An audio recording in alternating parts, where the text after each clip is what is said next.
এরকম শীতের সময় মাখামাখি খেতে কিন্তু বেশ ভালো লাগে। আমার কিন্তু মাখামাখির নাম শুনলে জিভে জল চলে আসে। তো দুদিন ধরে বেশ একটু মাখামাখি খেতে ইচ্ছা করছে। আর এখন মায়ের কাছে চলে এসেছি আমি একটু জলপাই নিতে বাজারে দোকানে আমাদের। তো দোকান থেকে কিন্তু জলপাই, ধনেপাতা আর কাঁচা লঙ্কা নিয়ে নিয়েছি। মানে আমার জলপাইটা মাখা করার জন্য যা, যা লাগবে। তো আজকে কিন্তু জলপাইটা আমি কী, কী দিয়ে মাখা করছি সবটাই কিন্তু তোমাদের সঙ্গে শেয়ার করব এই ভিডিওতে। তো দেখো জলপাইগুলো নিয়ে কিন্তু আমি বসে পড়েছি এখন।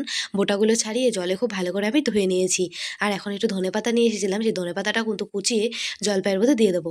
তো চলো বন্ধুরা জলপাইটাকে মাখা করতে, করতে আজকে তোমাদের সুন্দর একটা ছোট্ট কমেন্ট বলি।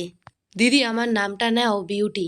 তো থ্যাংক ইউ বিউটি বোন আমাকে এত সুন্দর একটা কমেন্ট করার জন্য। আমার তরফ থেকে রইলো তোমার জন্য অনেক, অনেক ভালোবাসা। অনেক ভালো থেকো বিউটি বোন তুমি। তো জলপাইটা কিন্তু আমি মেখেছিলাম হচ্ছে লঙ্কা দিয়েছিলাম, কাঁচা লঙ্কা, লঙ্কার গুঁড়ো, ধনেপাতা কুচি, নুন আর একটু চিনি আর একটু সর্ষের তেল দিয়ে খুব সুন্দর করে কিন্তু জলপাইটাকে আমি মেখে নিয়েছি। জলপাই মাখা আমার রেডি হয়ে গেছে। ১ম জলপাই মাখাটা কিন্তু বাটি করে আমার ভাইপোকে দিয়েছি। আর ভাইপো খাওয়ার পরে জলপাই মাখা দেখো ওর মুখের রিঅ্যাকশনটা একবার তোমরা দেখো। টক, টক, ঝাল, ঝাল বলছিল তেতো, তেতো লাগছিল।